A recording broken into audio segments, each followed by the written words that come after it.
अस्सलाम वालेकुम, welcome back to a new video. अगर आप सऊदी अरब में काम करते हैं, छुट्टी लेके आप अपने होम कंट्री गए हैं और आप सोचते हैं कि आपकी छुट्टी एक्सपायर हो जाएगी, नया वीज़ा लेंगे और सऊदी अरब पहुंच जाएंगे, तो अब आप सऊदी अरब नहीं जा सकते। पहले कानून ये था कि कोई भी शख्स छुट्टी लेके जाता था, एग्ज़िट री एंट्री लेके अपने होम कंट्री जाता था, छुट्टी एक्सपायर हो जाती थी। 2024 से पहले ये कानून था कि उसके ऊपर 3 साल की पाबंदी लग जाती थी। वो किसी भी नई कंपनी का या नए कफ़ील का वीज़ा नहीं ले सकता था। लेकिन अगर वो चाहता था तो अपने उसी पुराने कफ़ील या उसी पुरानी कंपनी से दोबारा वीज़ा लेके सऊदी अरब में एंटर हो जाता था। 2024 में इस 3 साल वाली पाबंदी को ख़त्म कर दिया गया था। बहुत सारे लोग आते थे छुट्टी लेके और छुट्टी उनकी एक्सपायर हो जाती थी, उसके बाद नया वीज़ा किसी और कफ़ील का, किसी और कंपनी का लेके सऊदी अरब पहुंच जाते थे, कोई मसला उनको पेश नहीं आता था। लेकिन अब 2025 में यहाँ पर बहुत सारे लेबर लॉ के अंदर रिफॉर्म्स किए गए हैं, नया लेबर लॉ इम्प्लीमेंट हो चुका है।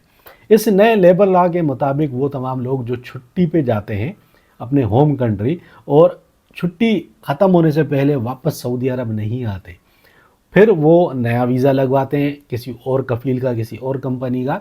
जब वो सऊदी अरब पहुंचते हैं तो इमिग्रेशन डिपार्टमेंट में, जब इमिग्रेशन काउंटर पे पहुंचते हैं तो उनको बताया जाता है कि भाई आप ब्लैक लिस्ट हो। सिस्टम उनको ब्लैक लिस्ट शो कर रहा होता है। इसके पीछे क्या रीज़न है? इसके पीछे सबसे बड़ा रीज़न ये है कि जो नया कानून बनाया गया है सऊदी अरब का 2025 का लेबर लॉ, उसके मुताबिक अगर आप लेबर कॉन्ट्रैक्ट की वायोलेशन करते हो तो आपको ब्लैक लिस्ट कर दिया जाता है। मतलब अगर आपने लेबर कॉन्ट्रैक्ट की किसी भी किस्म की कोई भी खिलाफ वर्जी की तो आपको ब्लैक लिस्ट किया जाएगा।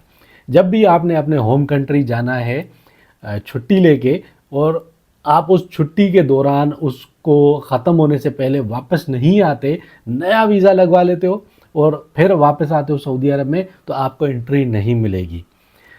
यहाँ पर आपने लेबर कॉन्ट्रैक्ट का जो है वो ख्याल रखना है, अपने स्पॉन्सर को बताना है। अगर आपका इरादा लेबर कॉन्ट्रैक्ट को ख़त्म करने का है तो प्रॉपर आपने आपका जो कफ़ील है या आपकी जो कंपनी है उससे बात करनी है और अपना प्रॉपर रिज़ाइन दे के फाइनल एग्ज़िट लेके फिर ही सऊदी अरब से निकलना है। अगर एग्ज़िट री एंट्री वीज़ा लेके आप सऊदी अरब से निकल रहे हो, उसकी एक्सपायरी से पहले आप वापस नहीं आते, तो अब आप इस खुशफहमी में ना रहो कि आप किसी भी कंपनी का नया वीज़ा लेके सऊदी अरब पहुंच जाओगे।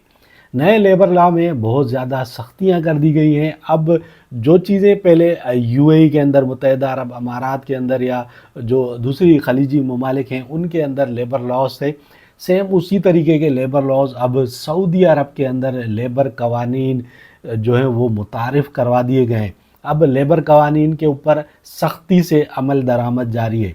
तो इसलिए अगर आप भी सऊदी अरब से छुट्टी लेके जा रहे हो तो छुट्टी ख़त्म होने से पहले आप सऊदी अरब पहुंचो, आपका जो कॉन्ट्रैक्ट है उसके अंदर जो कुछ लिखा है उसके ऊपर अमल करो, ठीक है। उसके ऊपर अमल नहीं करते तो बाद में आपके लिए बहुत ज़्यादा मुश्किल होगी।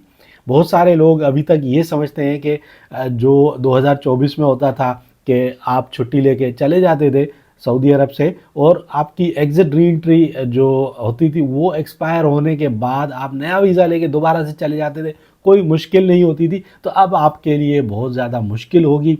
हो सकता है आपको लाइफ टाइम बैन कर दिया जाए, आपको दोबारा सऊदी अरब में इंटर होने की इजाज़त ना दी जाए। दूसरी बात, वो तमाम लोग जो किसी भी किस्म की गलत हरकतें करते हैं दूसरे ममालिक में जाके और पकड़े जाते हैं, उनको सज़ा मिलती है। सज़ा मिलने के बाद वो डिपोर्ट हो जाते हैं, चाहे वो वहाँ पे भीख मांगते हैं, चाहे वो कोई इल्लीगल एक्ट करते हैं, चाहे उन्होंने किसी खातून को छेड़ दिया जिसकी वजह से वो जेल में गए, चाहे उन्होंने चोरी की, किसी भी किस्म का गलत काम आप बैरून मुल्क में जाके करते हो, उसके बाद आप डिपोर्ट होके वापस पाकिस्तान आते हो तो पाकिस्तान में आपका जो पासपोर्ट है उसको ब्लॉक कर दिया जाएगा। उसके बाद लीगल तरीके से आप किसी भी और मुल्क में नहीं जा पाओगे। अभी रिसेंटली पाकिस्तानी गवर्नमेंट ने 50,000 के करीब लोगों के पासपोर्ट्स ब्लॉक किए हैं और ये जो ब्लॉक करने का सिलसिला है ये मुसलसल जारी है।